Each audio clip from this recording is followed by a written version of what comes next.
Welcome, everybody. Here we go. Happy Friday. It's that time again. Matt Connarton Unleashed, and we are live from the studios of WMNH 95.3 FM in glorious downtown Manchester, New Hampshire. Also on Comcast 97 if you're in Manchester. Streaming at WMNHradio.org, and of course on the Matt Connarton Unleashed Facebook page. And of course you can go to mattconnarton.com, my website, for all of your live streaming options and social media links and phone numbers and contact info and email addresses and all of that great stuff. And hello to our friends at Raw Talk Online. It is Friday, May 21st, 2021. We have a very important guest who's going to be calling in just a little bit, but we already have a call right out of the gate. Let's see who this is. Hi, welcome to Matt Connarton Unleashed. Who's this? Hey, Matt. Yes. Why can't we be friends? Oh, I know who this is. This is Crazy Joe. Well, I thought we are friends, Crazy Joe. I know that. I was just, listening to the song while I was trying to put my earring on. I was confused, yes. How are you doing today? Well, are you empty over there? It seems like you are. Where's all your co-hosts and guests? Well, I'm all alone in the studio right now, except I'm never truly alone because if you're watching online, you can see in the corner is the giant cardboard Peter Whitehead, which allows me to never feel like I'm truly alone. I do have a guest who's going to be calling in about 8 minutes from now, hip-hop artist Kay Daver from right here in New Hampshire. But other than that, yes, I'm all alone, all by myself. I'm sure he's over there. I give you a big hug and a big kiss, and then I feel your muscles and your thighs. Are you fully vaccinated, sir? Yes, I am, sir. Oh, well, then that's fine. You can... I would prefer, though, if you kiss me, not on the lips, and right. And if you hug me, if you could do the thing that's disgusting. Where, you do the hug, but you sort of hit me on the back while you're hugging me. That way it's very manly. Yeah. I like a good manly hug. Guy. What's that? Even though you wear the same uniform every day. Oh, yes. Thank you. Yes. Well, I what can I say? That's why I'm a gay icon. So I just want to say for a few seconds the story of Crazy Joe, just for a few seconds. Sure. It started in 1957, and I went in Bellevue Hospital in the cycle ward D201, and then I continued to, my education was in special schools, and then I went to Jewish school, where I almost converted, and these were schools for, handicapped children, and... Oh, my goodness. Wow. And now I've become Crazy G, inspiring podcaster, but I have so many problems. Wow. Well, I'm sorry to hear that, Crazy Joe, but I believe in you. Right. Of course you believe in me.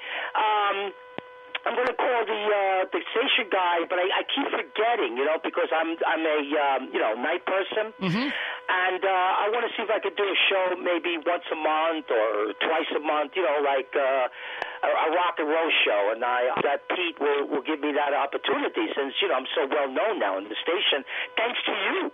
Yes. Well, the person you want to get in touch with now, I'm not sure if you're connected with him on Facebook, but his name is Eric Gagnon, and he can help you with that. Yeah, because he's very handsome. I told him one day I first talked to him how handsome he was. Yes, but that's my way of introducing myself to people. Beautiful man. I talked to the other day, Matt. I talked to Mike at the cabinetry. Oh, Mike Pelopita from Queen City Cabinetry. Yeah, yes. I called him up. Oh, very good. Very good. I'm surprised to hear from me. Are you going to be bringing your kitchen to life with Queen City Cabinetry? Yeah. Well, when I'm in New Hampshire, sure. I want to check the pretzel place. I want to check out Mike. Go over there. Yep. Yeah. Paying a personal visit, but I hope to arrange it with you. Where I could, I'm still thinking about, and not thinking about, but I want to do it. If I could just get there relatively easy.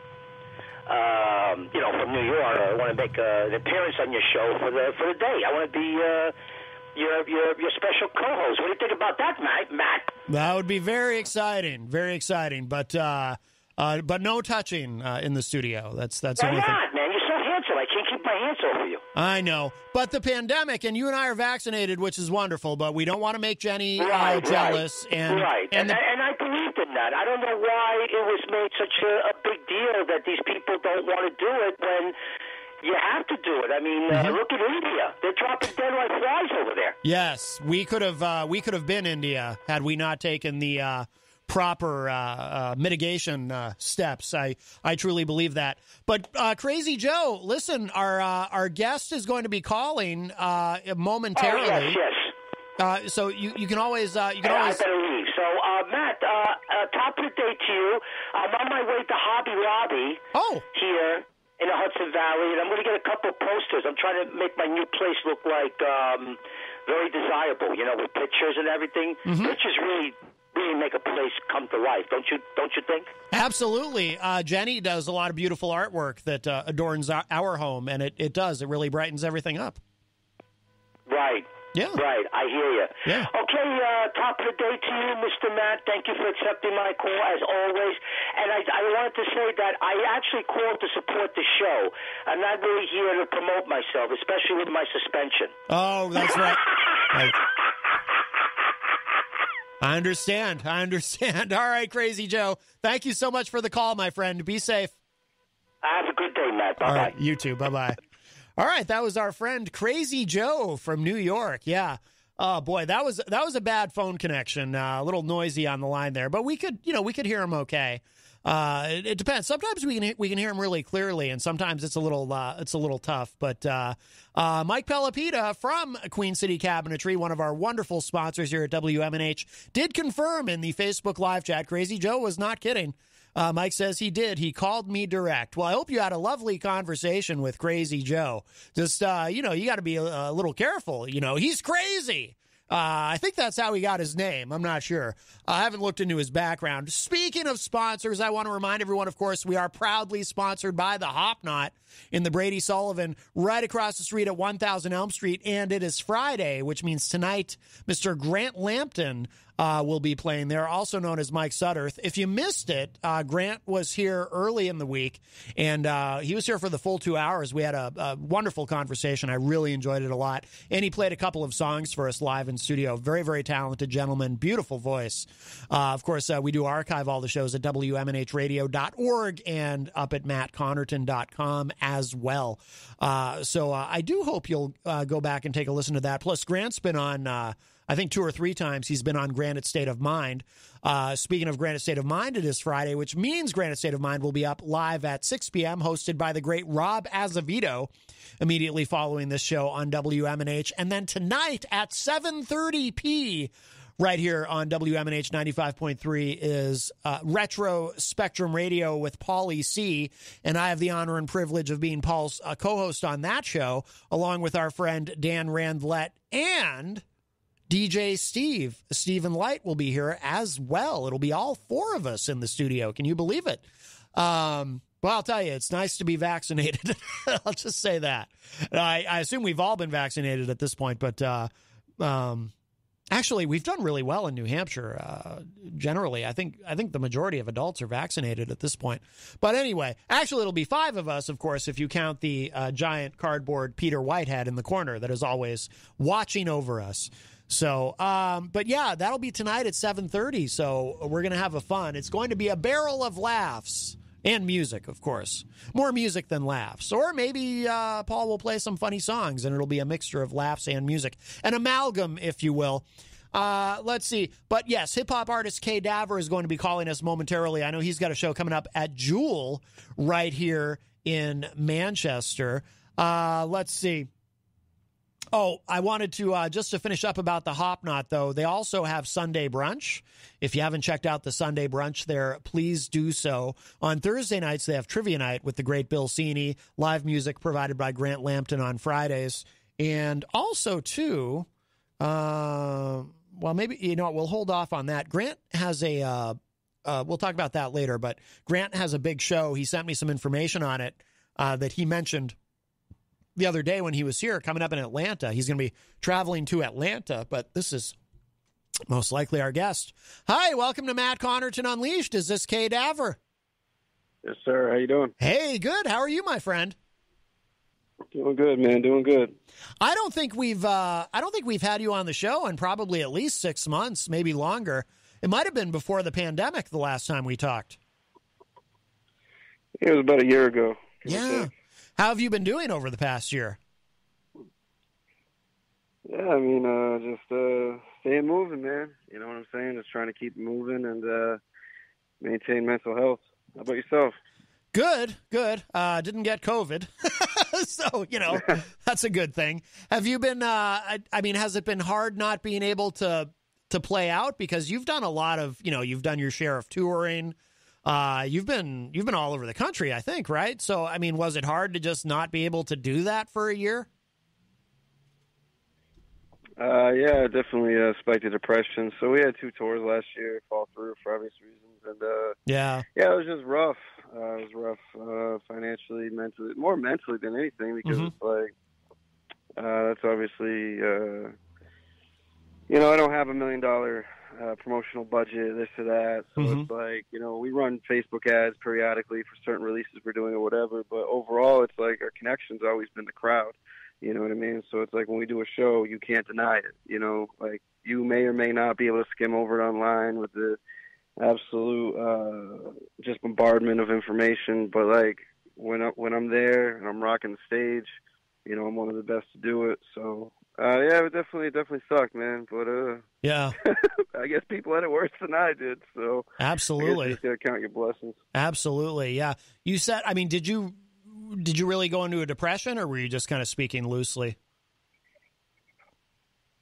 Yeah, I mean, I don't know. I guess I got as depressed as I have been. You know what I mean? It's like, well, see, I make music for me, for sure, but I also make music to perform, and I make music. And I just felt like my releases weren't getting the same traction they were getting if I did the tours that I was supposed to do. You know what I mean? So if I did these tours, it would have stayed moving. And a lot of it comes down to self. I mean, a lot of people made interesting business ventures. For instance, podcasting. I mean, everyone's got a podcast. So it's like, a lot of people did podcasting and found ways that way. And yeah, I guess I crumbled for a bit. I mean, we still did show. I still found ways. So like Indiana's rules were a little looser than ours. So I did a couple shows in Indiana. Last fall, I did 1 show in New Hampshire. So, I mean, I was still able to get out, but yeah, definitely not the same volume.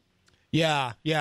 Now, what do you have lined up? Do you have a big, are you going to be doing a lot of touring this summer to kind of make up for it? Or what's your current trajectory of things? Because, you know, as you mentioned earlier, you're used to always being in motion, always moving forward and releasing new music and then going on tour. So what's kind of your short-term to long-term plan?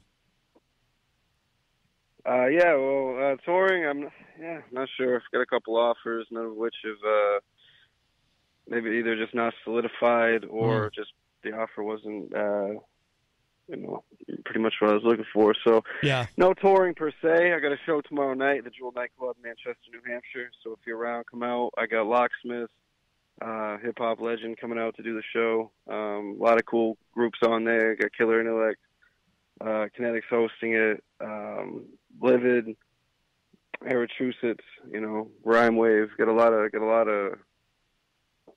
cool cats rocking the show, man. So if you're in the Manchester area, unfortunately it's an early show, so it's 4 to 8. But you know, the hours might be early, but the energy's still going to be there. So come out, have a couple drinks, say what up. By the way, Christian LaCoss in the chat room is asking, do you need a DJ? I mean, it sounds like you got a full bill, but he's asking if you need a DJ for the show. Because he's he'd be down for that. But no, we got DJ Slipwax doing the cuts tomorrow. Okay. Tomorrow, he was nominated for Boston DJ of the Year before the pandemic. I don't know if he won it or what happened with that, but I was going to say, I definitely, I know the name. Yeah, definitely heard of him. Yeah, very cool. Is it? Is there a cover or what's the situation there? Yeah. So it's $25. We weren't really quite sure what was going to happen with the show. I guess restrictions just barely got lifted, but when the show was originally scheduled, we were going to have like a third amount capacity. So, okay. Yeah, so swing out. You can buy tickets at the door. If anyone's not familiar with Locksmith,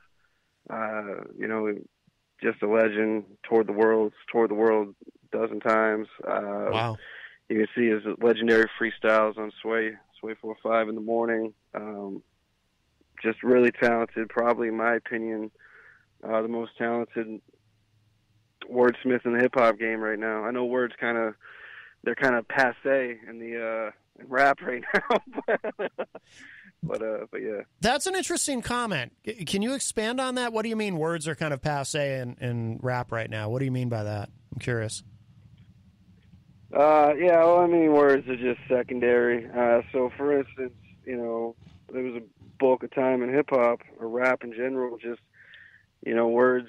words were your bread and butter. So it's like, yeah, obviously beats, you didn't want crappy beats, you know what I mean? But now it's like not only are beats the forefront, your beats have to meet a certain format that people are looking for. But beyond that, I just feel like everything's a step down. Like most lyrical cats, like you have some lyrical cats out there will just shred, but yeah, for the most part, most cats aren't really that lyrical. And then if you go the next step down, which I don't, just like you would have death metal, heavy metal, classic rock, I don't really consider mumble rap my lane. I don't consider it even in my universe, but at the end of the day, it's like you have that side of hip-hop to where it's like not only are these cats not spitting on the same pedigree, you go to that world, they don't say anything. I don't know if you've listened to mumble rap, but it's like, it's literally just mumble. It's literally, it's just in the definition. So I'm not trying to be hateful, disgraceful. That's your thing, do your thing. But. Yeah, of course. But yeah, it does seem like it doesn't require a lot of effort, mumble rap.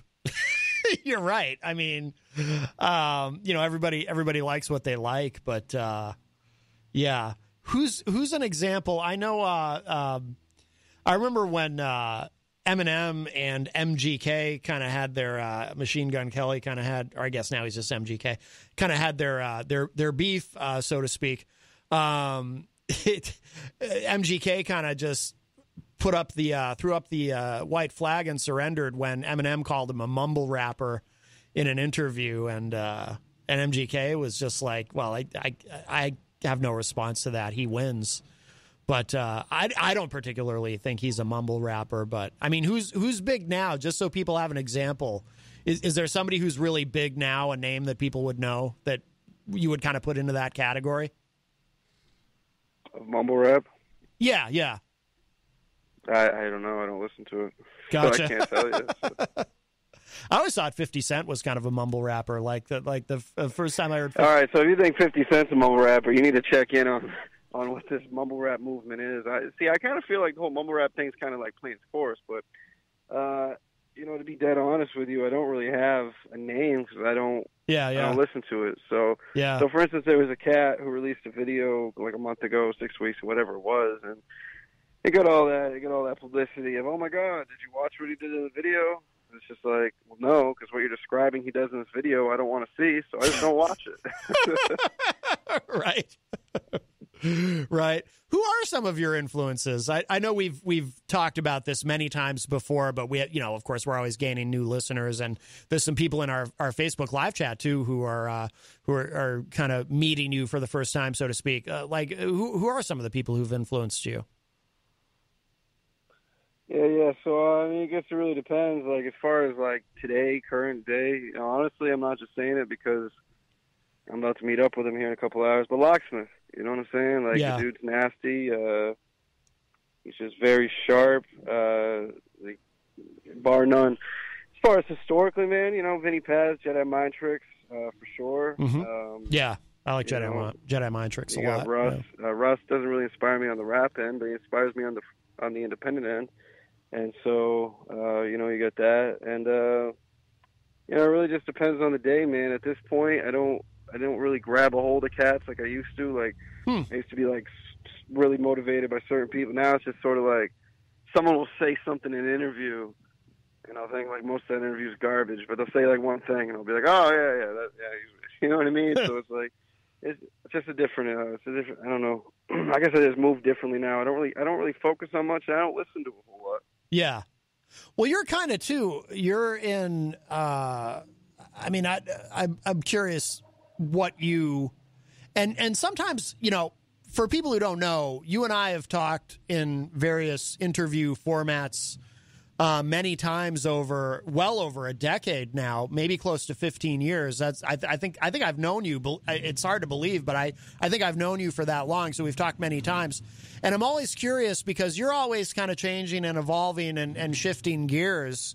And I mean, what would you describe what you do? Because I don't know of anyone who sounds quite like you, even in these different iterations of your music that you've released over the years. I mean, you're kind of in your own lane, right? I mean, how do you describe what you do? You can't because obviously you can't just say, oh, I rap, I'm a rapper, because there's more to it than that, obviously. Yeah, you know what's crazy? Before I answer that question, kind of go off what you just said. Yeah. When I first started, it was like a badge of honor. It was like, I'm a rapper, you know what I mean? And then you do your first headlining tour, and you're like, I'm a rapper. And I don't know, somewhere in the last couple of years, I'm just like, when people ask me what I do, I'm just like, I don't even want to say it. Really? I just say I'm in the music business, because every time I'll be like, I'm a rapper. They'll be like, oh, like Lil Peep? I'm like, well, I don't even know who that is. So is part what I do? I don't know, man. It's gonna sound dumb. I don't know. I just do what I do. Yeah. Some days I'm gonna shred on some rock beats. Some days I'm gonna do my version of singing on a rock beat. Some days I'm gonna do my version of singing on a rap beat. Some days I'm gonna out rap your favorite rapper. I'm gonna rap circles around them. Some days I'm gonna be a more in the pocket type vibe. Some days I'm gonna be a little bit more belligerent. Some days I'm gonna be slightly chauvinist, like playfully, you know what I mean? Yeah. Like, I know we're in this cancel culture now, but it's like some days I'm going to be, political or this, it's like, I just do what I do because, if I was to confine myself to just one topic, man, it's like, I wouldn't even enjoy it anymore. Yeah. I really don't even enjoy it now. So Christian LaCoss in the chat room is asking, what do you think of Token? He's a local rapper. Are you familiar with Token? Yeah. He's dope. Yeah. Okay. I've listened to a few songs of him. So, like, for instance, he can spit. He's more of like a compound. I would call it like compounding, double time, or however you want to. Like, I don't know his whole discography. So if I'm snapshotting this with like the 7-8 songs I've heard, yeah, maybe I'm wrong, but he can speed it up really fast and stuff like that, and he's very sharp and punctual. So yeah, he's nice, man. He's from Boston, I believe. So anyway, DJ Slipwax is DJing the show tomorrow night. He has cuts on Token's last album. Oh, okay. No kidding. Oh, very cool. Very cool. Now, so speaking of albums, so your most recent full length was Back to Business, right? Do you have something new coming? Yeah, so I got a bunch of singles out. I'm more or less doing singles at this point. Funny enough, I had an album ready to go, and my computer ended up crapping the bed. Oh, no. 3 days ago. So geez. Anyway, it's in the shop. They're doing data recovery on it now. Oh, no. I got to buy a new computer, and hopefully I can restore everything. Oh, that sucks. How many, how far into it were you done? And it was just all on that computer? Yeah, we had 15 tracks ready to go. Oh my God. And that's the only place you had them? Yeah, so the computer backs itself up. I got to process. I'm pretty sure I can get the data out of it. But anyway, so I had an older computer. It's like a 2012-13 Mac. It was souped up for its time. It's a little dated now.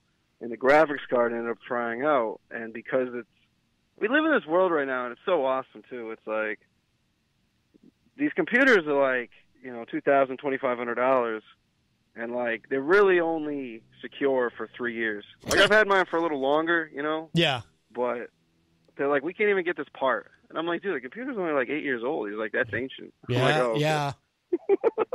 I know. Okay. That can be the frustrating thing about buying electronics too now. With a computer or with other things or with a phone, it's like it'll be obsolete in a few years. Not obsolete, but yeah, it'll be. It will be in a sense obsolete. Well, I hope you can recover it. Most likely, you will be able to. What kind of a direction were you going in? Is it different than, I should speak in the present tense, because I'm sure you'll be able to, let's put the positive energy out there. You'll be able to recover it. Is it similar to Back to Business, or are you kind of going in a new direction? Yeah, so oddly enough, like for instance, in 2018, Rotten Robbie released. Sorry, my phone was just dinging. No worries. In 2018, Rotten Robbie released, like, no political, and then I kind of went back and forth on a couple tracks since then. But you know me, when I first started, it was all political, and I kind of went back to it, man. Like, the new record was mostly political.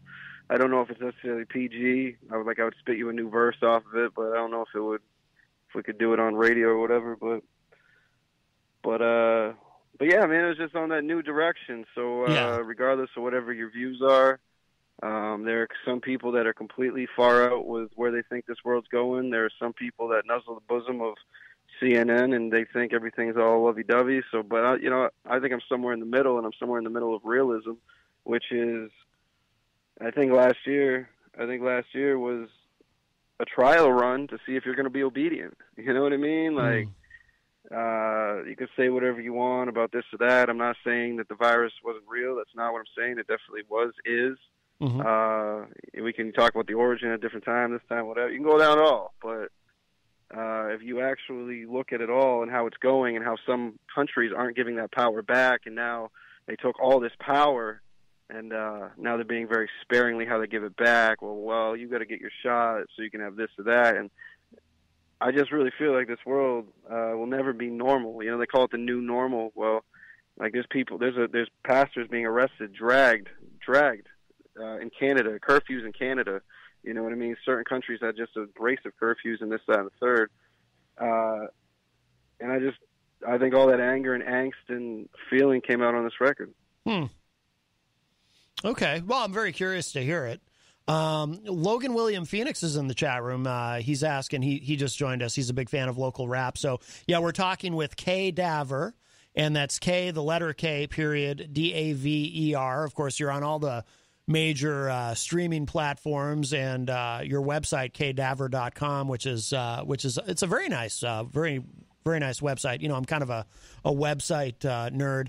Abigail Gem in the chat room is asking, how local is this rapper? Did he grow up in town? You grew up in New Hampshire, right? Yeah. Yeah. But you've been, like I said, you've toured. Google me. Oh yeah, yeah. But you've toured all over, right? Have you been all over the country at this point? Yeah, I haven't performed in every state. I've probably performed in like 35, 40 of them. You know what I'm saying? That's close.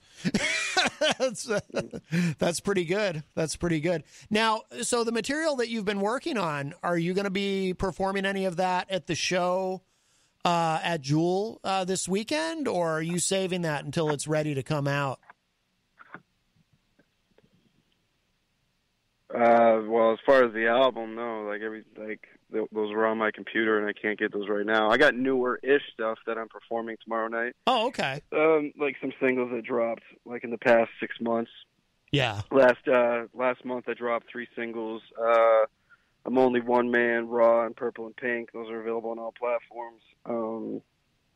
So I'll be doing some of those. You know what I mean? I'm doing songs that I dropped last year as well. Yeah. But yeah, man, we're just going to stay shredded, rip it up. We got some oldies as well and stuff like that. I'm shooting a video with Locksmith tomorrow at some point for this new song that we're doing. Oh, cool. So, yeah, stay moving. Very nice. Are you shooting that at Jewel at the show?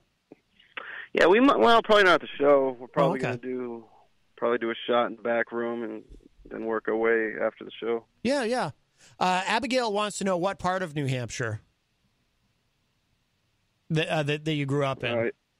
Yeah. So I grew up in Ashland when I was a kid, and then when I got old enough to move out, I lived in the Tilton Franklin area for most of that time. Yeah. So Lakes region. Yeah. I think now I live somewhere else that shall remain nameless. Oh, yes. Well, it's good to be a little bit mysterious, you know, with everything. Well, it's just getting to the point, man, where I'm not Eminem, you know what I'm saying, by any means, but it's sort of like I just like having a life to where no one knows who I am. You know what I'm saying? Like, yeah, I hear you. I like it at a show when people come up and get pictures and autographs or whatever. That's really dope. Like, I'm not conceited. Yeah. But when I'm recognized in public, I'm still like cordial and nice, but I don't know, it's uneasy. You know, like I can't imagine, like everyone says they want to be this and that. Like I can't even imagine being like Will Smith, like not even being able to walk down the road and get, I don't know. Like it's just it's a weird feeling, you know? Yeah, the pressure of that and having to be incognito if you want to do something in public and not be recognized, or even if you I mean, I don't got to go incognito like that, but I don't know. I guess I'm just what's that stuff called? Introvert? Is that what it's called? Yeah.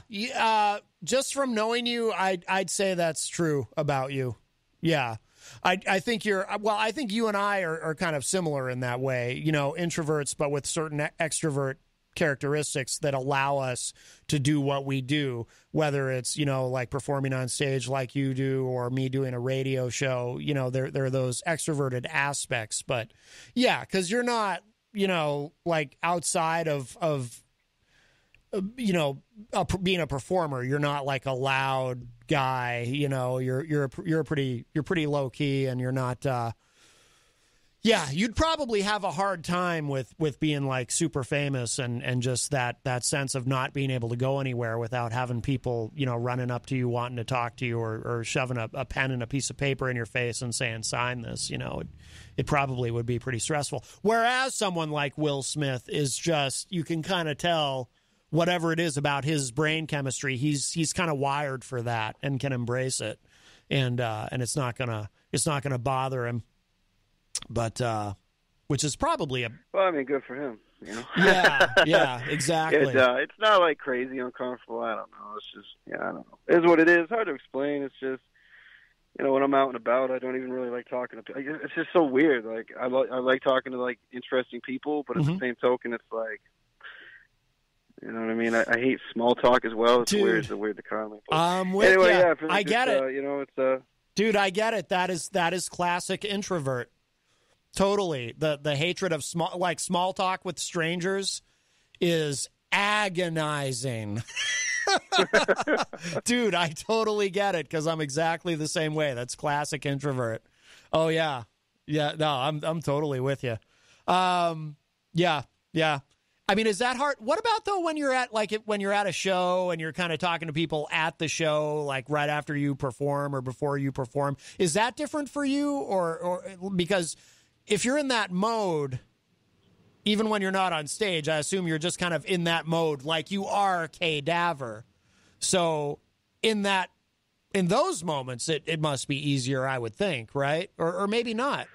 Yeah, I mean, well, it's easier if the music's not going, because I'm deaf, so it's like when the music's loud and someone tries talking to me, I'm just like, yell and this and that. But yeah, on average, it's like, but there's also right there, you already have something to talk about. So it's like, hey man, how you doing? Thank you for coming out. Blah blah blah. Right. Oh yo, the new song's dope. All right, but you work out that way. Like, I don't know. Again, it is what it is. But like when I'm recognized in public, it's like, yo, what's up, man? Da da da da da. Then it's like I'm just standing there, like, now what? Like I feel rude. It's like I don't know how to act. It's like I don't know what to do. Like, I'm like, oh, okay. I get it. 100%. 100%. Yeah, I totally get that. Well, there's also too, like, do you ever feel in moments like that, like you kind of don't want to, there's almost an obligation. You don't want the person who's meeting you, who is a fan of yours, to be disappointed in some way. Like you want to, like you feel this weird sense of obligation to be who they expect you to be. You know what I mean? Like, do you ever feel that in those moments? Yeah, and I think that's another thing too. It's kind of weird you say that. I don't put on a shtick per se. Yeah. necessarily put on a character. Like, I'm not a character, but when I'm at a show, you know, it's Cadaver, blah, blah, blah, blah, blah. Like, in my real life, like, I don't wear jewelry. Like, I have a bunch of, I got a watch, you know, I got a watch, and I got a chain that I seldomly wear. Yeah. I got a few nice, you know, I got a few nice pairs of shoes. I got a shirt. But overall, it's like, you know what I mean? Like, when I'm at the show, you know what I mean? I got the hat, the sunglasses. Like, it feels like the character. Then when they meet me in real life, I know it's going to sound weird because I don't portray something I'm not per se, but then they'll see me with like a tatted up, not torn up, just like a, you know, a kind of worn shirt. You know, I've had a shirt, you know, like a shirt I'm wearing now, I've probably had for like 7 years. Yeah. And I'm just hanging out, and it's just regular me, you know, I'm just Rob. You know what I'm saying? Yeah. So then it's an odd feeling, kind of turning on that volume a little bit. I don't know. Again, it's just weird. And then there's no pivot point of discussion, because at a show, it's like, yo, thanks for coming, or they want to sign, and I don't know. It's just an easily fluent conversation, and I know what I'm saying probably sounds like nothing to most people. I can't explain it. Yeah. But then out in public, it's like, how's the weather? Oh, okay, awesome. Right. I don't know. It's uncomfortable. Yep. Like, sometimes, like, if I'm like at a grocery store and I'm small talking to the cashier, just trying to get this transaction, like, maybe, let's say I got like 25 items. Yeah. How's your day? All right, yeah. It's like you try to, like, you're in purgatory. You don't know what to do. Yes. You're in purgatory. And everything offends everyone nowadays, and so that's just another topic in and of itself. Yeah, you don't want to say the wrong thing. No, purgatory, though, that's the perfect word for it. I get it. I totally get what you're saying. That's interesting. Wow. Well, actually, I want to hear a funny story. I might have said this on your radio show before, but so again, I don't dress fly or fresh, none of that. I got a few cool quotes. Like, I got a few nice things that I'll wear out once in a while, but overall, I don't really care about it. You know what I'm saying? It's just It's never been me. Like, I'd rather have stacks of money that I can do something with, invest in business, this, that, or whatever, and I don't really care about clothes. But anyway, I said it to say this. So, like, I have a couple pieces of my merchandise in my closet. So when I get merchandise, sometimes I'll try it on, be like, okay, how's it feel? How's it look on me? Blah, blah, blah, blah, blah, just so I can, you know, kind of see how to sell it or whatever. And so I have a couple Cadaver shirts just in my closet that are, you know, kind of rotate. And so I went to get my oil changed one day, and I was wearing the Cadaver shirt. And this guy's like, yo, I know Cadaver. And I'm like, oh yeah? He's like, yeah, man. He hangs with me and my friends all the time. Cool dude. He's like 6'5". Like, okay. That's got to be weird. So you want to talk about awkward? That actually, so like, you know, there was a period of time I'd rock the Cadaver hat because that was just the hat that I put on or whatever. And once in a while, sure. I get that type of conversation actually more often than I do people recognizing me in public. And that's even more awkward because I just have to stand there and be like, okay, this is awkward. Yeah, that's got to be... They'll have stories of Cadaver. They'll have like this legend of Cadaver that doesn't exist. Yeah. This one person told me a story one time how supposedly Cadaver showed up to the party and he drank a whole keg to himself, and I'm just like, no, I've never done that. But I've never not once told these people it's me. Not one time. Smart. So they just go off. That's smart, though. Let the legend, let it just perpetuate. That's smart. That's funny, though. Yeah, it's got to be kind of a mind F when somebody does that and they're telling you, yeah, we hang with him all the time and he's 6'5" and you're the guy, and it's like that's got to be surreal.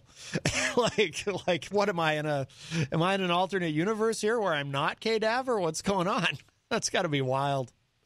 Yeah, it's bizarre, and I've got it all. I've got everything from the good to the bad to the everything in between, and it's just I just kind of run with it. It's just funny to me at this point. Yeah. And it also shows me how desperate people are for conversation. So to kind of go back to like me being an introvert, I guess, I don't know, I've never labeled myself, but I guess if that's what you would call it, I hate small talk.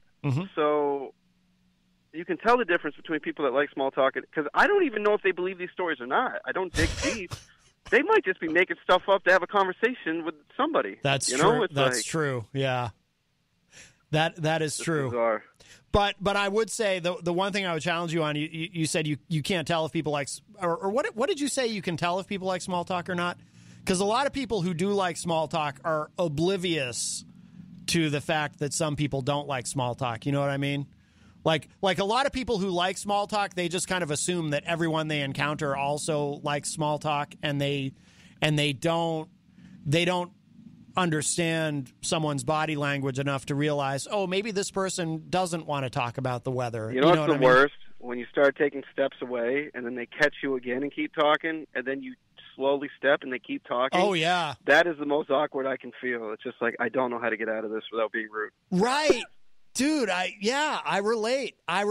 And it's like, yeah, you're trying to get away, and you're trying to find, because in that moment, you're trying to pinpoint that balance, and it's such a delicate balance. You want to signal to them with your body language that you have to go, while not being so obvious about it that it seems like you're abruptly leaving and thus offending them. So it's like you're hoping that they'll take the hint, but they're not taking the hint, but you're trying to not do anything more than hint because you're afraid of hurting their feelings. But yeah, I understand all of that. Yes, absolutely. Melanie in the chat room says, bringing up obscure, creepy facts really helps bring uncomfortable conversations to an end real quick. Well, that's something you could do. Like if somebody's saying to you, like they're talking about, I hang with Kay Daver and he's this and he's that. And then you could just be like, well, yeah, I know Kay Daver too. And then just say something really creepy. Yeah. Yeah, maybe. Maybe like, not. Maybe not. Maybe it's not the best strategy, but it would be interesting. Well, listen, my friend, we'll wrap up with you here momentarily, but please give your big show tomorrow a plug again at Jewel, which is right here in the city of Manchester. But go ahead and remind everybody about that. Yeah, so come out. We got a hip-hop legend Locksmith headlining the show. I'm going to be rocking the show. We got Kinetic, DJ Slipwax, Aerotrusits, Papa, Livid, Killer Intellect, Grime Wave. A lot of dope artists. Dope show, 4 to 8, early show. At first, I thought maybe the hours weren't ideal, blah, blah, whatever. But it was like, hey, I've never done it. I've never done an early show, so maybe there'll be a little something.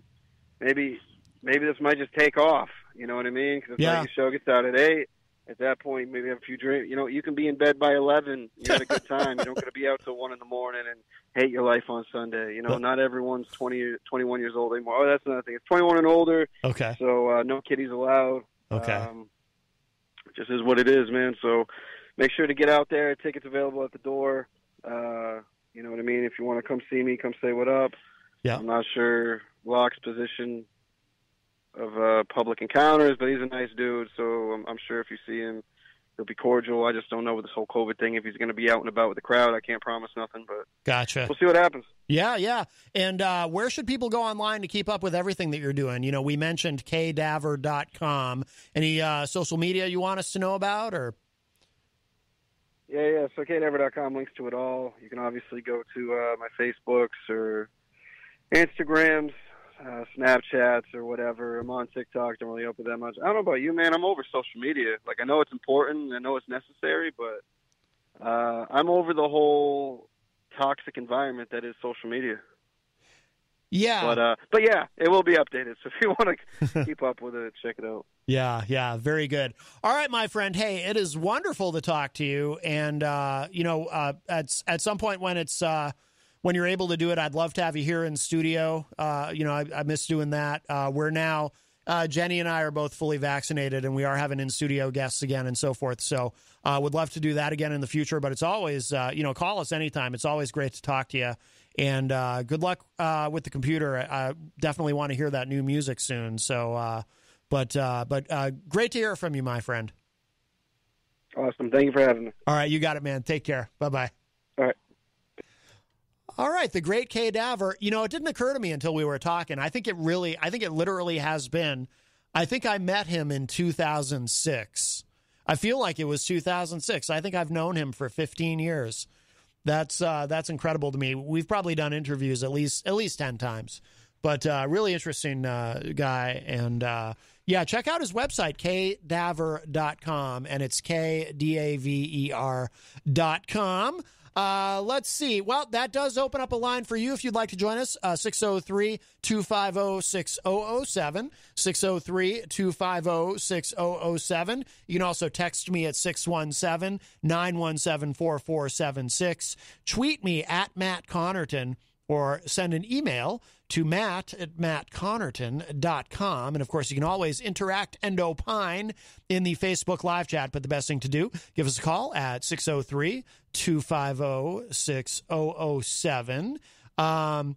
By the way, Rob will not, I just got a Facebook message from Rob Azevedo. He will not be able to be here live tonight, which means this program will go right up to 6 p.m.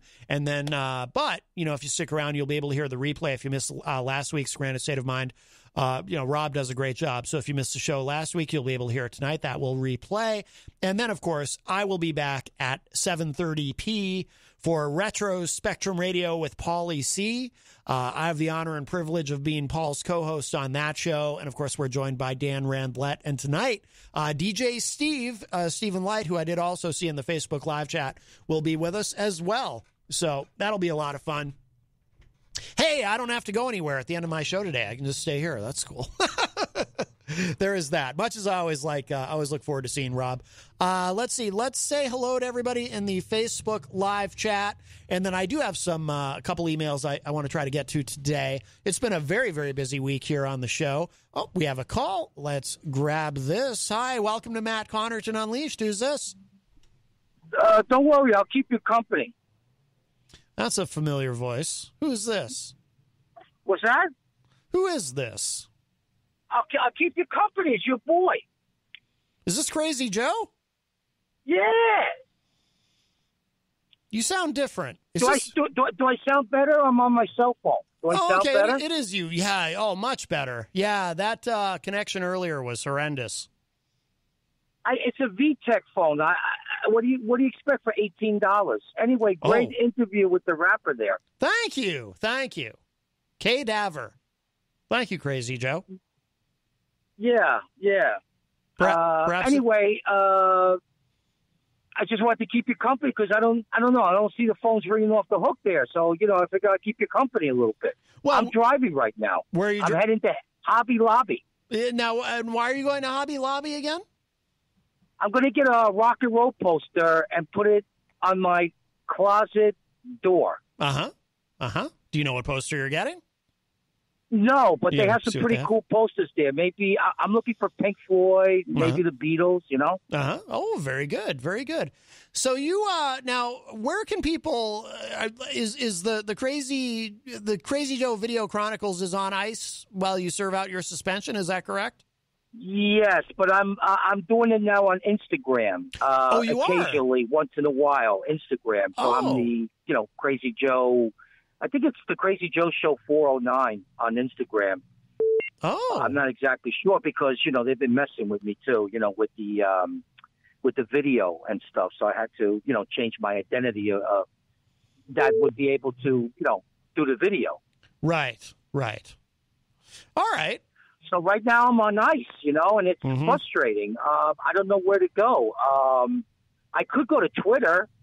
Let me see. Maybe, I don't know. Because every time I go to Twitter, there's nobody there. Yeah. Except one person pops his head and then they leave. Because I guess they don't like me. I don't know. I'm not a popular guy. That's why you're like the Salvation Army, Wow. I'm happy to be, I hope me being the Salvation Army doesn't mean you're going to drop off a lot of junk at my house. Oh, no, you can call 1-800-JUNK for that. Oh, thank God. Thank goodness. Now, so I think that you should stick with the Instagram. You should build up your Instagram. So I think you're on the right track, Crazy Joe, with the Instagram. That's what the young people use now. Are you still there, or did we lose you? Oh, I think we lost Crazy Joe. Well, he did mention he's traveling. He is en route to headed for Hobby Lobby. But if you'd like to call us, 603-250-6007, 603-250-6007. Oh, we have a call. Hi, welcome to Matt Connarton Unleashed. Who's this? Hey, it's the artist currently known as Grant Lampton. Grant Lampton, how are you, my friend? I'm very well, thank you. I'm having some trouble hearing you, but that's probably my fault, son. Probably, yes. You also sound... Are you driving? Are you en route? Yeah, I am driving. Am I better off to pull over to the liquor store here and get to you just on the handset? Well, that's up to you. I mean, I can hear you fine, but it sounds to me, though, the way you asked that question, like you're looking for an excuse to pull into the liquor store. Well, yeah, I'm sorry. Look, I'm looking for a little help, okay? Mm-hmm. Look, that way I can tell Julie, look, Matt said I had to pull over. Right. I understand, but you're a grown man. You don't need anyone's permission. No. You can make your own decisions. No, in fact, I'll be playing tonight, and I tend not to imbibe when I play the guitar and sing. Ah, yes. Well, you'll be at the Hop Knot from 7 to 9, correct? Yes, sir, I will be. So you'll be able to, so there's really no need to go to the liquor store. I'm going to be the little angel on your shoulder. There's no need to go to the liquor store because they have alcohol at the Hop Knot, but as you said, you don't imbibe while you're playing anyway, so you can just keep driving. I like the little angel on my story image in my head. Let's play a little game. Who is the devil on the left shoulder of me right now? I don't know. Is it... Who is the, would it be Captain Morgan? I don't know. Who is the... Yeah, I'm not a Captain Morgan guy, but I just, that popped into my head. I mean, all of the good mutual friends we have are certainly on my right shoulder, right with you, saying, stay away from the liquor store. Yes. Just keep on driving. Now, so you did send me the thing about Atlanta. When is that happening? When you're going to Atlanta? 1 second. Oh, sure. There we go. I can hear you a lot better. I'm sorry about. I just sent you what? I'm sorry. Oh, about Atlanta. Your trip to Atlanta. You're going to be performing there. When is that happening? Yeah, on Memorial Day. Well, it's Saturday of Memorial Day weekend. I'll be down in. It's actually College Park, Georgia. Okay. Part of Tucker, which they call General Atlanta. But yeah, I'll be down there, and I took a chance on opening for this guy Roscoe. I don't know if you had the Roscoe Dash. His name is.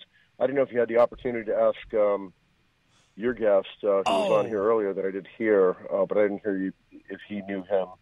Musicians are musicians and rappers are rappers. I don't know if folks know everybody, but no. You know what? I did neglect to ask Kay Daver if he's familiar with Roscoe Dash.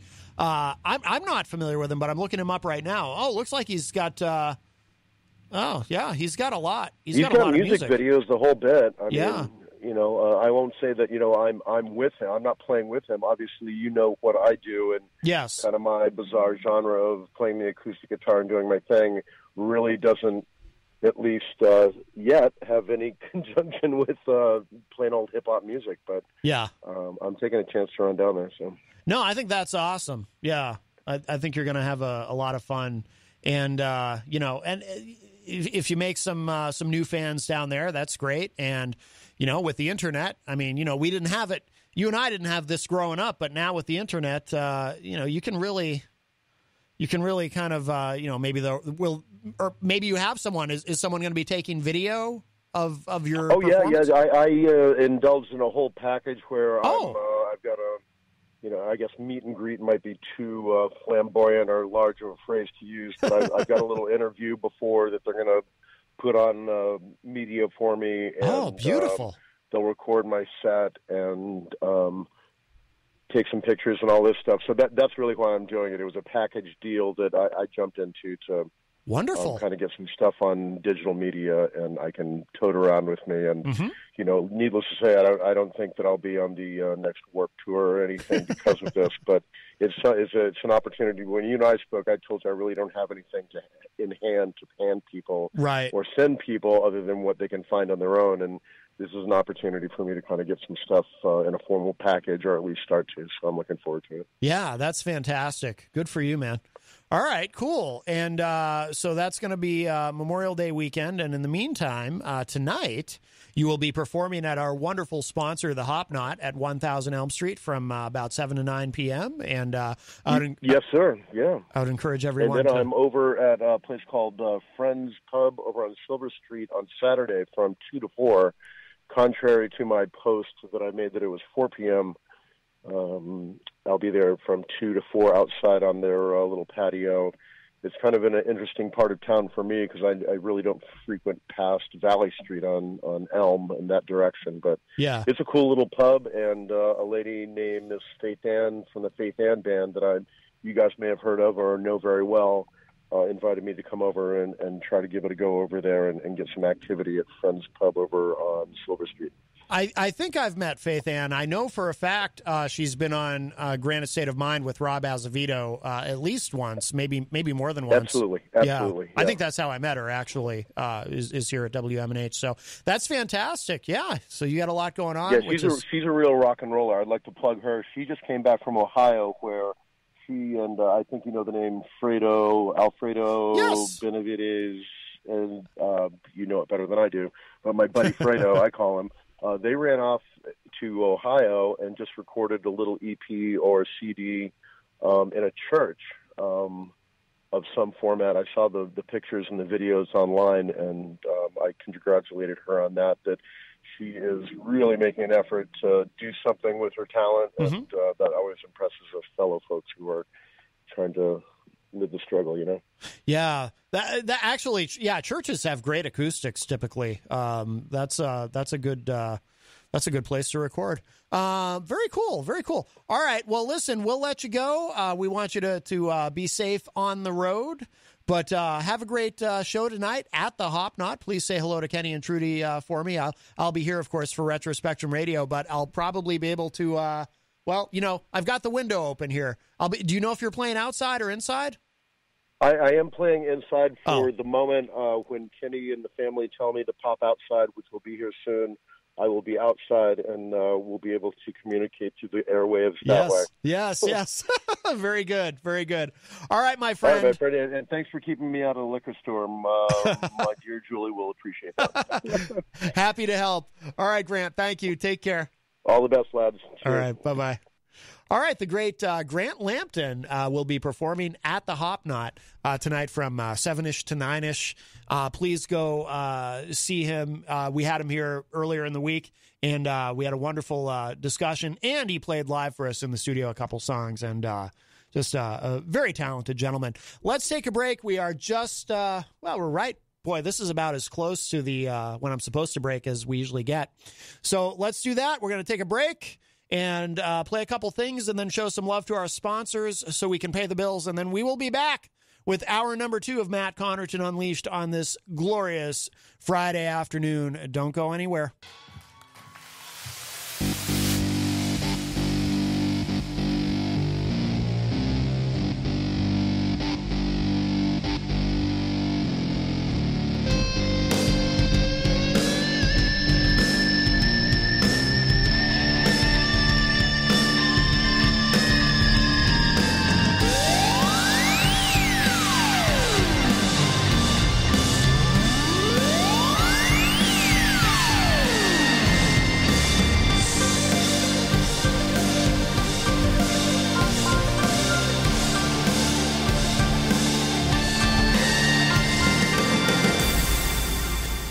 Welcome back, everybody. It is hour number 2, numero dos of Matt Connarton Unleashed, and we are live from the studios of WMNH 95.3 FM in glorious downtown Manchester, New Hampshire. Also on Comcast 97 if you're in Manchester, streaming at WMNHradio.org, and on the Facebook on the Matt Connarton Unleashed Facebook page. Of course, you can also go to mattconnerton.com for all your live streaming options and social media links and contact info. And hello to our friends at Raw Talk Online. It is a Friday, May 21st, 2021. And I do want to remind you, of course, that we are proudly sponsored by the Hop Knot in the Brady Sullivan at 1000 Elm Street, right across the street. A few minutes ago, we were talking with Grant Lampton, who called in, who's going to be performing there live tonight from 7 to 9 p.m. Grant is there every Friday night. He's doing kind of a residency, as we call it. So great live music there on Friday night with Grant Lampton. Of course, Sundays they have brunch. Thursday nights they have trivia night with the great Bill Cini. They've got some wonderful things planned for Juneteenth, which is just a little under a month away now. So the weekend of June 19th. So you'll want to check that out, and we'll keep you posted on all of that and how you can participate. But great food, great service, and a wonderful family that owns and operates it. And of course, they're right across the street, so I can wave to them. They won't see it because there's a slight delay. But I see people sitting outside. It's very, very hot. It's going to get very, very, very hot over the weekend as we careen into summer, and it's still May. It's going to be in the 90s here in New Hampshire. Woohoo! But don't worry, that global warming, it's all a hoax. Don't worry about it. Nothing's wrong. Nothing's amiss. But anyway, yeah, so please continue to support our wonderful sponsor, the Hop Knot. Also, of course, hello to Mike Pelopita in the chat room. Mike is from Queen City Cabinetry, another one of the great sponsors here at WMNH. It's in the historic Sunbeam Mall, as you hear Peter White say in the ad. And, of course, big supporters of all the shows here at WMNH. Don't forget, too, the OG of WMNH sponsors, CGI Business Solutions. They've been here from the very beginning, from before I was here, actually. So we're very honored and privileged to have all these great businesses. And, if you're interested in sponsorship here at WMNH, feel free to contact me. Best thing to do, just shoot me an email, matt@mattconnerton.com, and we can open a dialogue about how to bring you aboard as a sponsor here at the station. I can tell you, Mike has said in the chat room, and I hear it all the time from Kenny and Trudy at the Hop Knot, how happy they are to have that business relationship with us and to be able to promote their businesses through WMNH. So, email me, matt@mattconnerton.com. That's the best way to do that. And I would love to talk to you about that. Let's see. I've got some stuff we can go over. We might I got to remember we might get somebody might contact us on Skype. We shall see. But I do want to say, Jenny in the chat room says, happy birthday, Anne. We love you. Yes, our wonderful friend Anne, who Jenny has been spending some time with today. So happy birthday, Anne. Anne is a very nice woman. Mike Pelopita says in the chat room, I completely agree with that, Matt. Thank you. Yes, Mike from our wonderful sponsor, Queen City Cabinetry, in the historic Sunbeam Mall. And it is historic because General Sunbeam, of course, won the war, as we've discussed recently. Let's see who we got here. Christian, is that you? Yeah, that's me. Jeez, your audio is really weird. Yes. We take a lot of pride in that. Weird audio. It makes us unique. No, because when you first start a call on Skype, it'll sound really staticky. Well, the weirdness is temporary. We take a lot of pride in weird temporary audio, or temporarily weird. Okay. It's like we'll go with it. Like the Pink Floyd song, I have become temporarily weird. Never heard that, but okay. I may have the lyrics not quite correct. Matt, is it just me, or is your allergies killing you? Oh, my allergies have been terrible. Well, there's so much pollen in the air sometimes. It looks like it's flurries, snow flurries. So, yes, sometimes I wake up in the morning and it's just a sneeze-tastic start to the day. And my eyes will feel as though I'm wearing contact lenses made of sandpaper. So that is what happens to me when my allergies are acting up. How about you? Oh, my nose is like broken. It's running and it won't stop. Yes. Hey, is your nose running? Is your nose running? Better go catch it. No, I was going to make that joke. Oh, no. Come on, why'd you? Well, doing great. Yeah. Hey, I want to get your input on something. Yes. Totally unrelated to everything else I've been into this week. Okay. That the bonus for people going back to work. Mm-hmm. What's your feels on that? The $500 part time, $1,000 full time. Yeah. Now this is what Governor Sununu has proposed. Yes. I believe here in New Hampshire, because the supplemental unemployment insurance is ending and is being replaced with this bonus or this stipend. I say whatever it takes. For those who don't know, because we have a lot of people listening online from other parts of the country, here in New Hampshire, we have a bit of a labor shortage. But part of that, I think, is there's other parts of the country that are experiencing this too. But here in New Hampshire, as I've mentioned on the show before too, and we've discussed, it's a little bit unique here because in both good times and bad, regardless of what is happening nationally with the economy, New Hampshire typically has one of the lowest unemployment rates in the country. And our labor participation rate, which might even be the more important metric, tends to be very high. So, so there's always, you can always get a job here. There's so many places hiring. There's so many. Yeah. Oh, yeah. And it's just, I feel like it's sending a message to people, which I know I'm going to catch a lot of flack for this one. Mm-hmm. I feel like he's sending a message. Oh, it's okay to be lazy, but now we're going to pay you not to be lazy like that. We're going to give you an extra $1,000 to get off your rear end. Go to a place, fill out a resume, and just provide proof that you filled out a resume, even if you don't get the job. Well, here's the thing, and I'm going to disagree with you, Christian, but here's no flack intended, but here's the thing, and you have to keep in mind through all of this, we're in such a unique situation because of the pandemic, unprecedented in our lifetimes, certainly, and hopefully we never have to go through anything quite like this again. But a lot of people, people who oppose the supplemental unemployment insurance or any unemployment insurance or any help for anybody will make the argument that having all of this unemployment insurance and stimulus money and everything has been a disincentive for people to go back to work. But the reality is that for a lot of people, you've got people who, for example, have children who have been who have had to be kept home from school because there's no in-person learning and daycare is very expensive. And a lot of daycares have been closed because of the pandemic. So people haven't been able to go to work because they've got to stay home with their kids.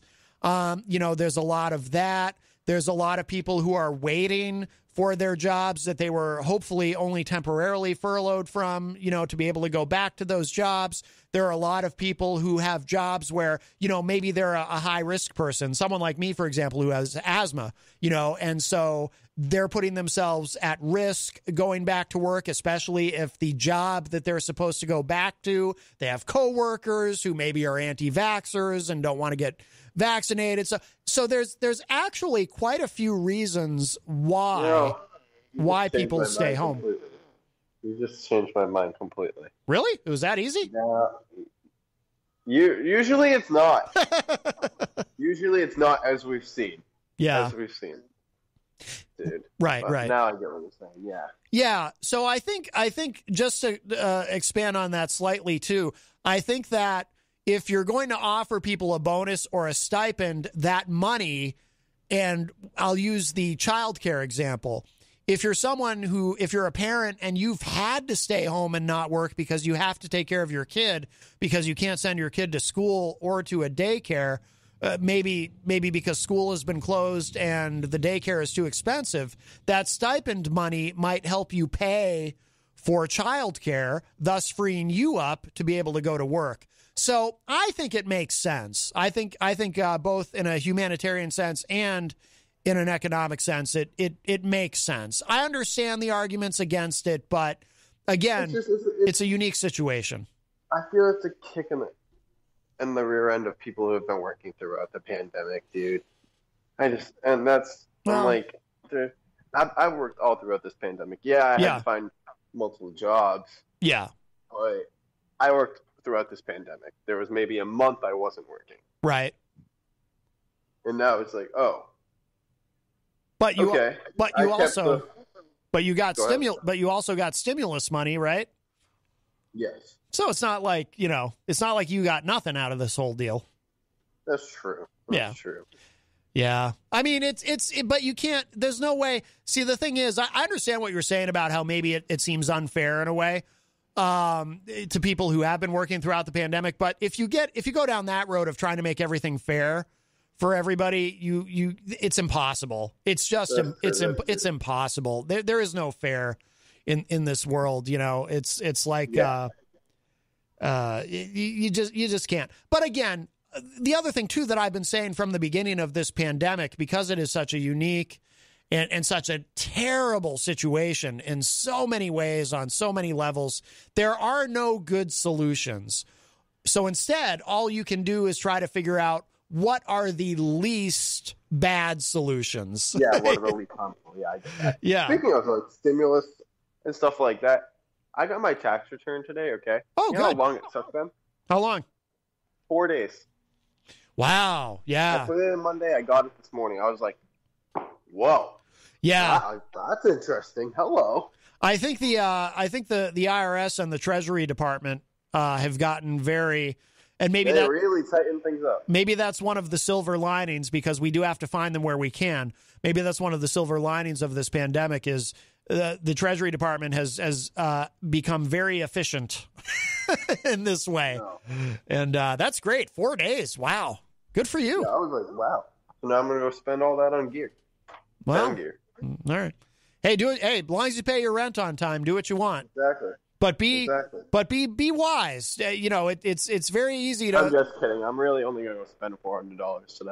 All right. Yeah. You don't want to blow it all, because it's good to have a little nest egg, a little cushion. Exactly. Yeah. And I'm slowly getting there. Yes. Weird. I actually have money. Yes. Yeah. Well, it's not the first time. Jeez, I remember back when you were working that job where you at the halfway house, you were working like 70, 80 hours a week, and I was bringing home $3,000 like every 2 weeks. Yeah, and that was so weird to me. And then I didn't save a single penny of it. Yeah. I was that immature kid. Oh, I got all this money. Let's go blow it on cameras. Let's go blow it on scooters. Let's go blow it on everything else. Yeah. Let's go, to a fancy restaurant. Yeah. Yeah. And, spend $270 on food. Yeah. Well, it's never a total waste, because you're stimulating the economy when you spend the money. That's true. That's the way I've looked at it. That's how I justify everything I do. Yeah, yeah. I stimulated the economy. I may have just wasted $1,000 on something I didn't need, but I stimulated the economy. Right. You want to be wise and judicious about how you stimulate the economy, but at least you're stimulating the economy. Exactly. Yes. Exactly. That's right. Well, very good. But yeah, I was going to poke the bear a little bit. Poke the bear?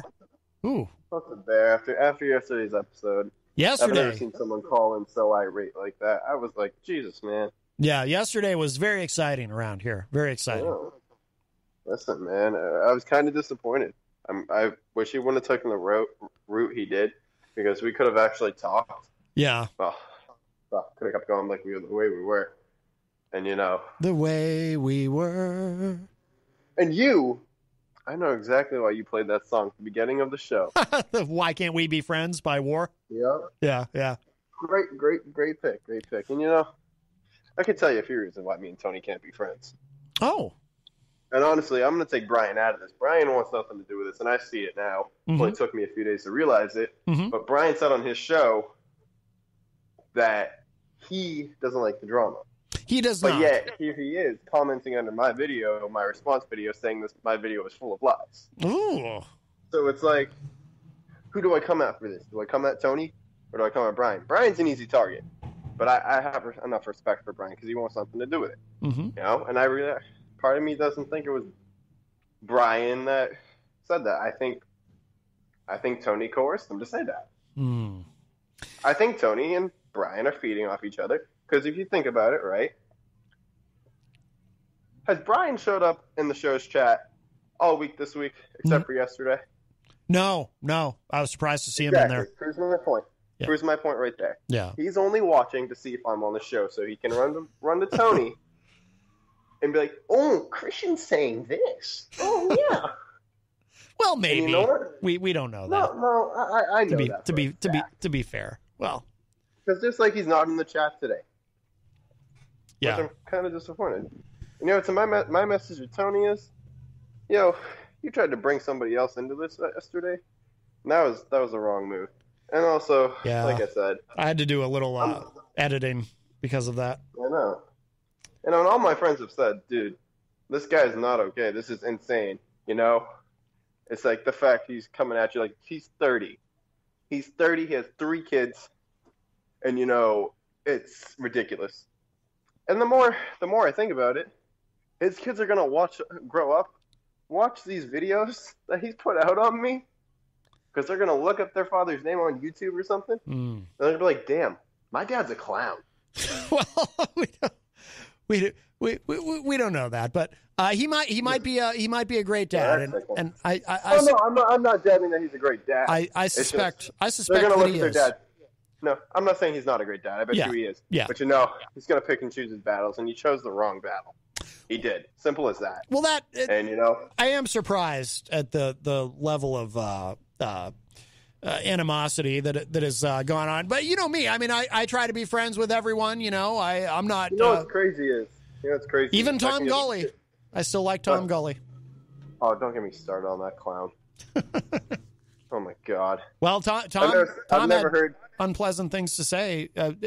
Tom had because after the drama on this show yesterday, I started getting messages from a few different people saying that Tom Gully is live right now online. And I sat there with Jenny and I listened to him. Yeah. His voice is so monotone. I could have fallen asleep. But you know what? My attitude about all this is, say what you want, just make sure you spell my name right. And that's why I'm very zen. Jenny calls it Mattism. I'm very zen about all of it. I'm actually a very sensitive person. It doesn't take a lot to hurt my feelings, but that's away from all of this. When it comes to all of this, I compartmentalize. I'm not hurt by this. Right. Okay. I'm not hurt at all. If Tony could just acknowledge that he was wrong, and apologize for bringing my father into this, I could sweep this all under the rug. But until then, I'm going to make your life miserable, bro. Well, because that's just what I do. Okay? You got to learn. You got to learn to pick and choose your battles. And what's crazy is he says all this stuff about Jesse PS and all those other people. But it's like, you notice he's always on the coattails of somebody else. He used me for my demographic back in December. I'm telling you right now, because a lot of people brought it up to me. He used me on his, like, I don't even know what to call it, but his old podcast, All in Your Head, for my demographic. Maybe he had true intentions, but I saw truly those intentions changed. Well, he kicked people off the podcast because they didn't like what he said. Nor did I. I'm going to come out and say that I didn't like the person that was on the podcast either. Jenny, but it was like Jenny is in the chat room. I think she's a little concerned with the direction you're going. Let's just say this, and I hope that at some point you and Tony D can reach a détente, and perhaps, and I will throw this out there, Christian, and if Tony is listening, he'll hear this. I would like. Because I don't know if you know this about me, but I am a very good mediator. I would like to mediate this dispute between you and Tony. Live on the air, of course. I'm not sure we could do it on FM radio. Not after yesterday. Well, you would have to, it would take a little bit of discipline on your part. So no potty mouths. What did I do wrong last night? I didn't scream. I screamed. Maybe I swore once. But I didn't bring nobody else into it. No. He took the low road yesterday. It caused me to take the low road, and now I'm here. I don't think he even intended that. I think that I don't know. Maybe maybe it was a heat of the moment thing. But if he wants to, come face to face, well, screen to screen per se, because he's in wherever the heck he is, and I'm wherever the heck I am.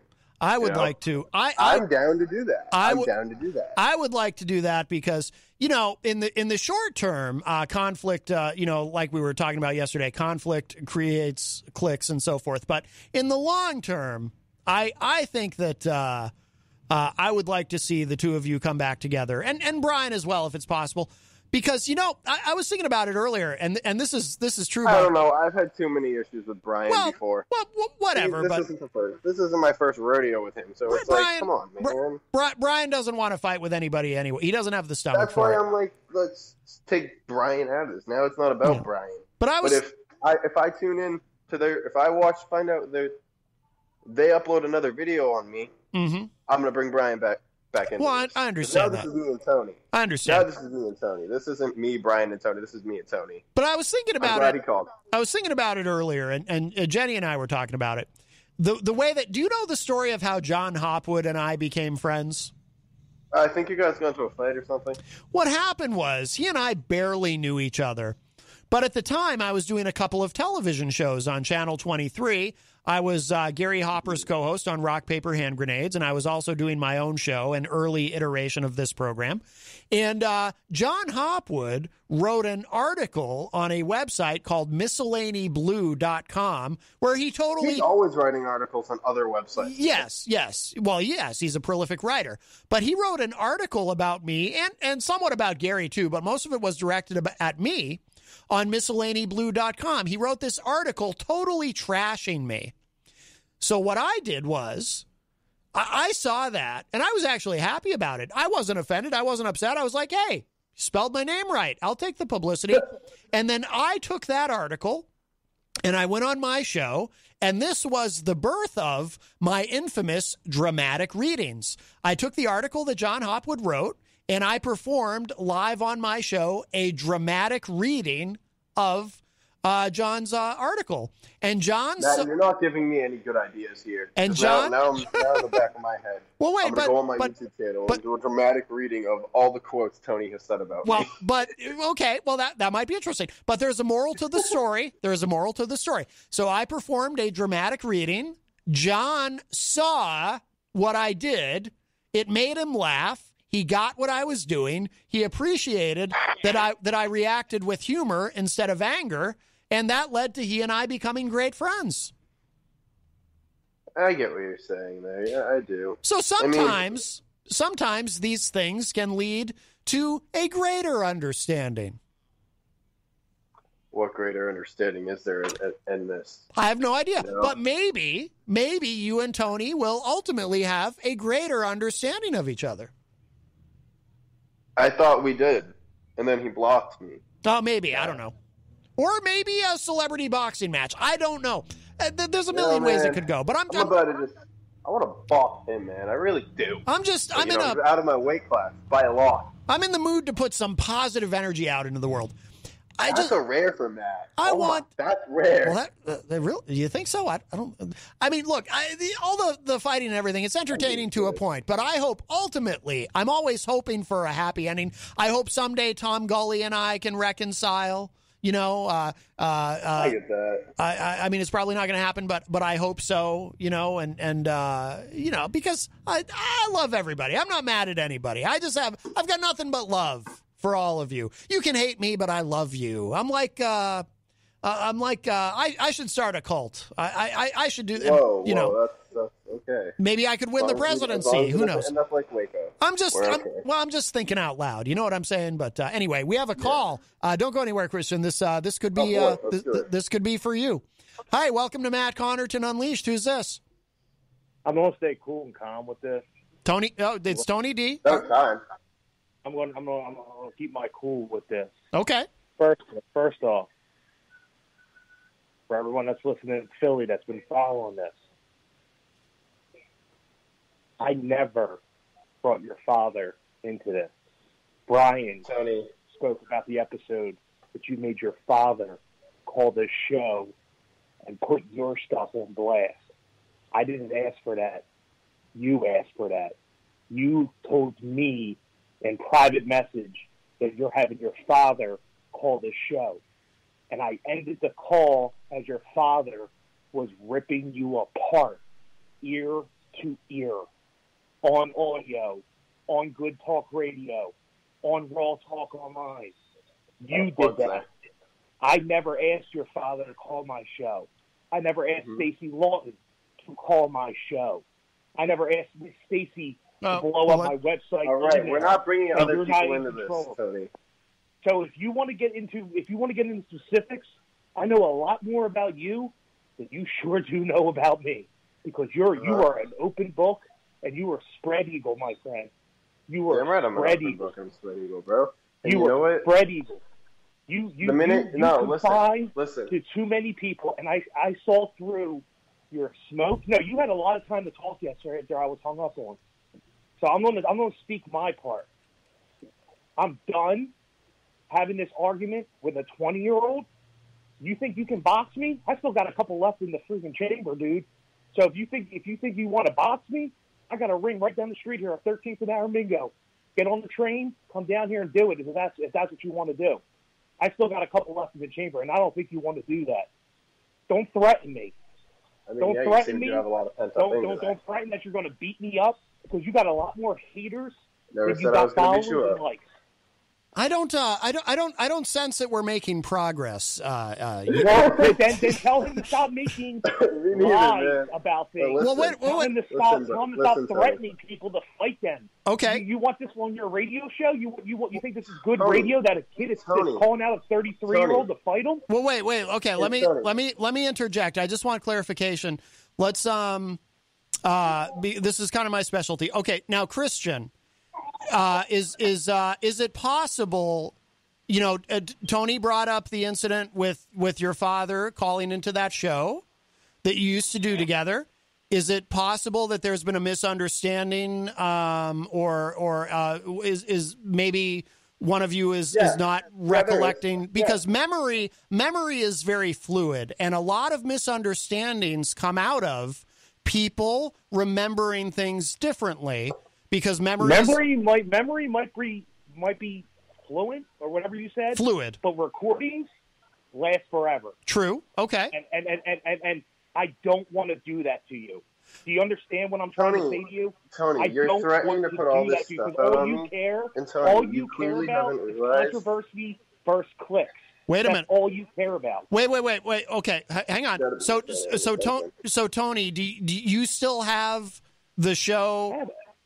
I have all the audio from the All in Your Head show. Okay. My successful let me ask. Show. Okay. Now let me ask. Now, Christian, would you be open to if at some point? I'm not saying right now, because you probably can't just get to it in a moment. But plus, we'd have to make sure there's no profanity in it if we were. Oh, there's a lot of profanity in it. Well, okay. His own father's calling him every name under the bus. Okay. But where I'm going. You're a liar, Tony. Hang on. You're a liar. Stop. Okay? No name calling. What I'm getting to though is, Christian, if Tony can present that audio to us, can we listen? Can we listen to it together and see if maybe both of you are not quite right with it, or maybe one of you is remembering things wrongly? I mean, can we do that? Can we? 100%. Because I'll take anything you can throw at me. Well, no, it's not a matter of wait. Hold on though. Let's reframe that. It's not a matter of him throwing anything at you. It's a matter of, if that is the crux of the misunderstanding, is that specifically, and I'm starting to get that's not just the only thing. I know. I didn't say it was the only thing. You're a liar. Hang on. No name calling. No name calling. I want to see if we can get to the bottom of this. If that is, I'm not saying it's the only thing, but I feel every other day he's throwing something different in my face. Hang on. No throwing, no lying. Stop. Everybody stop. I'm just saying, is that something we can examine? Because I feel like that's a big piece of this. I'm not saying it's the only thing. This has nothing to do with that, Matt. Are you sure? So why are you bringing it up, you clown? So this has all to do with the fact that this kid went on to say about this fight that is not happening, that when you go to Barstool and you talk to them in private messenger, they have nothing coming up. This is all about the fight. This is a lie. But why? A smoke screen. It's smoke and mirrors. When you start, in the beginning, Christian, I was excited for him. I'm like, all right, cool. This dude's going to go spar. He's going to go fight. Good for him. You know what? Something different, something cool.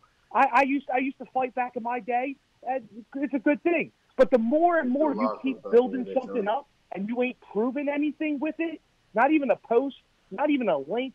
You said Barstool, dude. Like, they do Rough and Rowdy. Rough and Rowdy was 6 weeks ago. Exactly. And the fight was on a Rough and Rowdy undercard. No, we it's haven't not. decided the location. No, it's not. The Canadian no borders Rough haven't and Rowdy opened. coming Okay, up. and all right, no and you may have messaged them privately, but they're obviously not just going to tell anybody anything, dude. There's no Rough and Rowdy coming up. No, not at the moment, because they can't decide what matches they want to make you happen. You were fighting someone in June.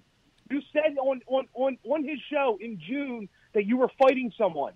Now because that's what I thought was the potential month. And then you're bringing up that anyone that wants to call me out, I'll fight anyone right now. Well, what's up, dude? What's up? I'm Tony, right how much here. you weigh? But I think, wait. Are you in the welterweight class? No, you're not. Okay, if you can cut a few pounds, yeah, I'll fight you. Simple as that. But also, let's also go back to what just happened.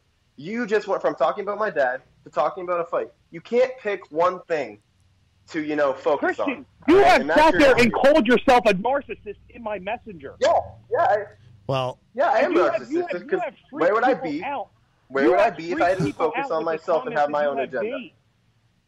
I think, I need to interject. You know what?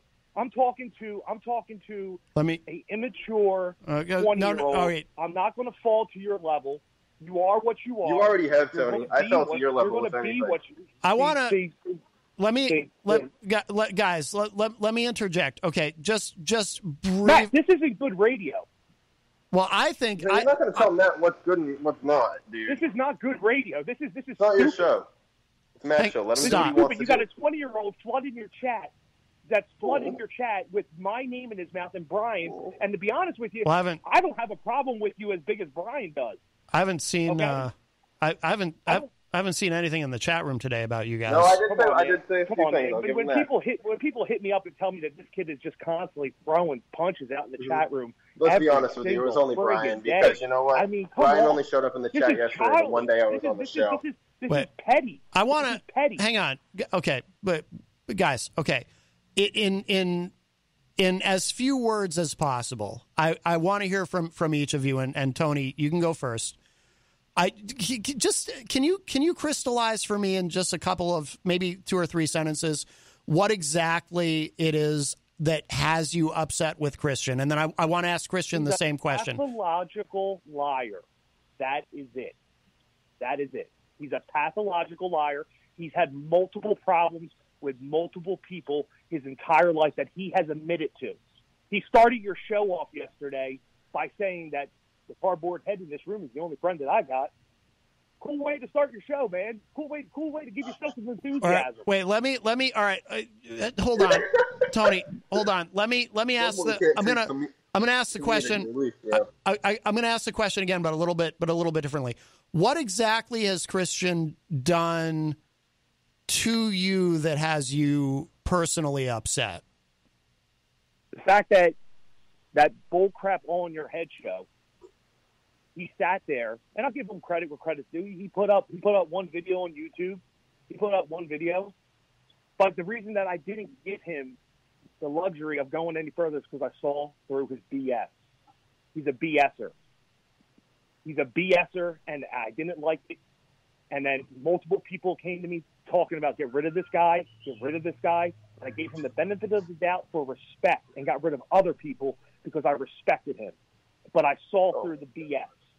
And you're just continuing to go with your BS now. And I'm done. I'm sick of hearing the accusations that you made against an individual. I mean, come on, dude. They're serious accusations that can cause criminal time for someone, and you're telling me about this like I know this guy in real life. So what topic are we on again? Sorry, I wasn't hang out with this guy. All right, But you made the accusations. You did it. You cursed him out in the chat room because you felt it was necessary for you to do that. And I apologize. I didn't tell you to do that. You apologized to him, but you still made the accusation. You caused a lot of your own problems for yourself. Yep. Yourself. Well, not me. Yourself. All right. All right, let's Christian. So I want to ask the same question of you. What is it that you are specifically upset with Tony about? Dude, there's not just one thing. There's a multitude of things. I understand. Try to stick to the most important things, though. Let's not get bogged down in. Keep it simple. In other words, whether it was him or Brian, the show he was affiliated with brought my father up. Okay, you don't do that. You don't stoop that low. You brought your father into the show. Yes, I did. Okay, Tony, let me talk. I gave you your stage, right? Shut your mouth and let me talk. Okay? Oh, man. I did have my father call on the show with the understanding, hey, maybe he'll talk about how I was, because the topic that day was burnout, and talk about how I was burnt out from my last job at the halfway house. Okay? He went a different way. I didn't know my father was going to do that. I don't know what people are going to do next. Just like I don't know what subject you're going to talk about next, man. So it's like you just admitted to your father. You're saying this stuff, and it's like, dude, I can't control what my father said. Okay, I can't control that. What? But you still brought my family into something, man. I didn't bring your family into anything. I don't care about your family. How did Tony bring your family into it, though? I'm confused about that. If you go back into the last video they posted, which congratulations, you got 150 views on. They talked about my father and that day. Okay. A little bit. And then they also talked about Brian decided to bring my childhood into it. All right, I haven't talked about my childhood. I've talked about a little bit how it made. I told you in private and maybe on your podcast about my childhood. Yeah, but it was like you're throwing it up in my face like it's a bad thing, dude. That's what you guys made a whole 30-minute video, and it was like in that last video that I apologized to you, right? And Brian is the problem that you have with. I apologized to you in that video. You realize that. Okay, but once again, Tony, it's the people, just like you kicked me off the show, just like you kicked me off the show for somebody else. Your co-host went and left a comment under one of my videos, my response video, where I was like, all right, listen, I'm going to put it all out there, saying it was full of lies, okay? That's where, I could have put it to bed. I was going to, until your little co-host there. What are you talking about? All right. Brian, Matt can send you the screenshot. Brian goes, I don't care. Under my response video. This problem has nothing to do with me and Brian. I kicked him off of the show. I kicked him off of the show, and we worked everything out, just like we're trying to do. This is this weekend, buddy. No, Tony, this is this weekend. You're not going to turn me After I against put out Brian. that response video, I thought it was done. Then Brian came out, made that comment. Then I tuned into IAPM Nation, and then I heard all that stuff. And I was like, are you serious? Like, I was going to put this to bed. You obviously didn't listen with open ears. I apologize to you. That actually is true. And Christian, if you remember, that part's not in the video because they were having technical problems. But that is true. I mean, it was. I apologize to you in the. See, if that had been in the video, this would all been put to rest. And now, there's our answer to everything. Okay, if that had been in the video, all right, which I understand the whole technical problems. I understand that completely, Tony. If that had been in the video, and don't kiss I my would have ass, put this dude. to rest, and I've been like, listen.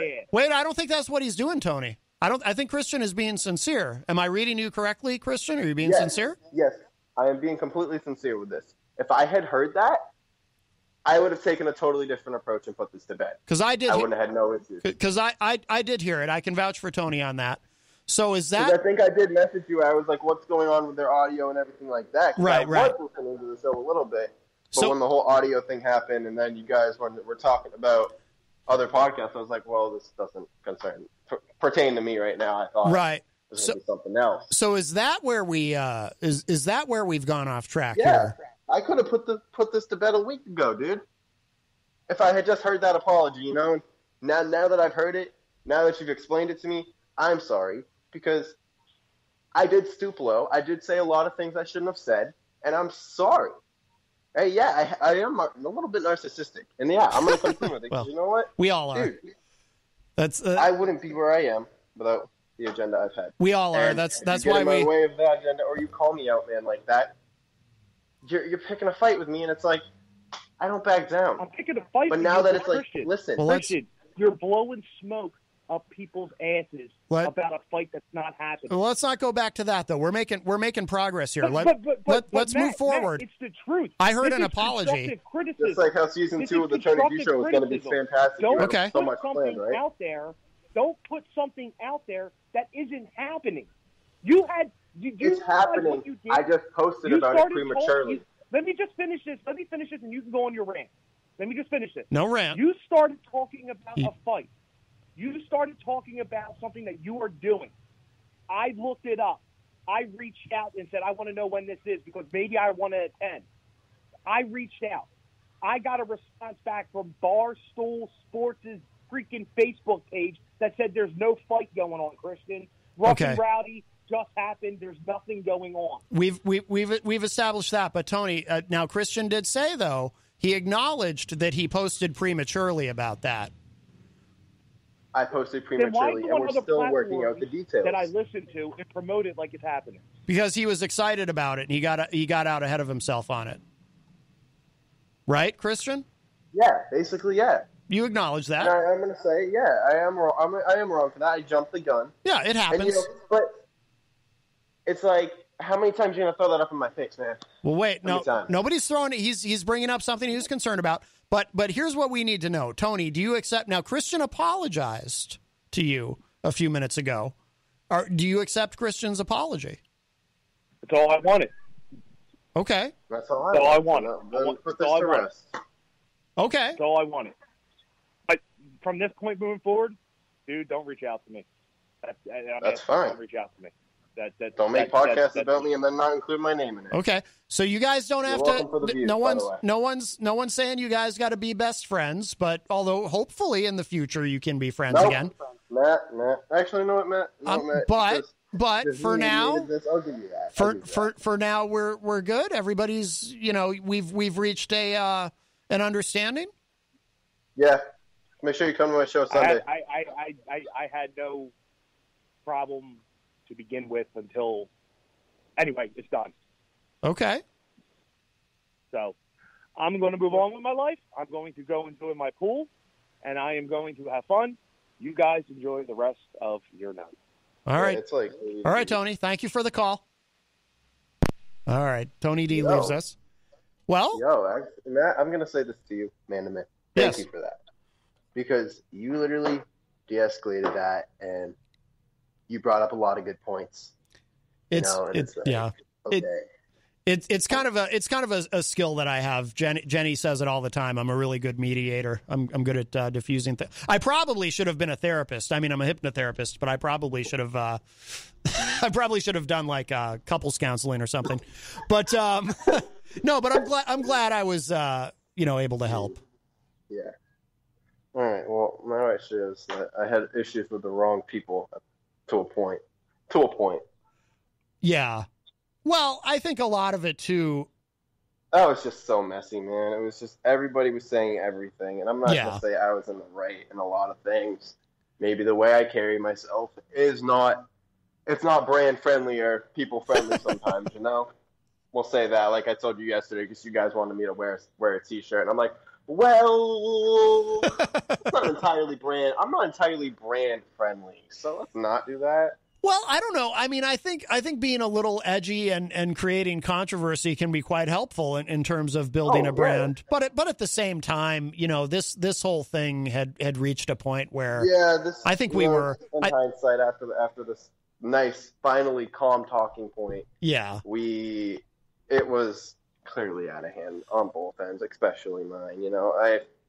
I did stoop low, and I'm going to chew myself up about that for a little bit because it's like I got a reputation to uphold, but in the back of my head, I'm like, yo, what reputation right now? Who cares? Because, I'm like I said, I'm not brand friendly, I'm not people friendly, and I'm not here to make people happy. You're very I'm not here to please people. You're undercutting yourself a little bit. You're very people friendly. You're a very friendly person. Yeah, I use the wrong word. You're a good dude.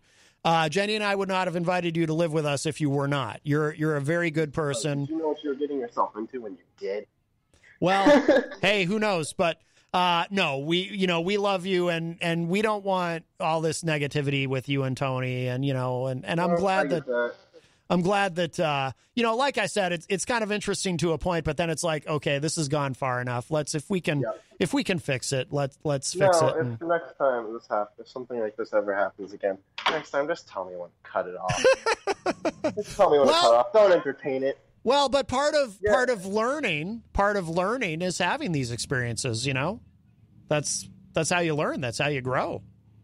Yeah, and from this point on, what I'm going to do is I'm going to take down every post and every video I've made about this. Really? It's exactly. Whether they want to or not is fine. Well, that's very big of you. That's very big of you, Christian.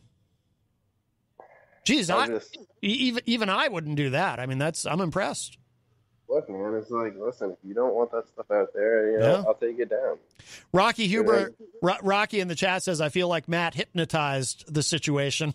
I really think he did, honestly. Matt, that's another thing. I'm going to steal you for a video from my channel. Oh, I would love that. I would love that. We've talked about that so many times. Yeah. Never done it. Oh, Miriam said something nice in the chat. She says, I think Christian is still maturing, and it's all growth. Yes, absolutely. I get that. I do. Today has been a growing experience, a learning experience.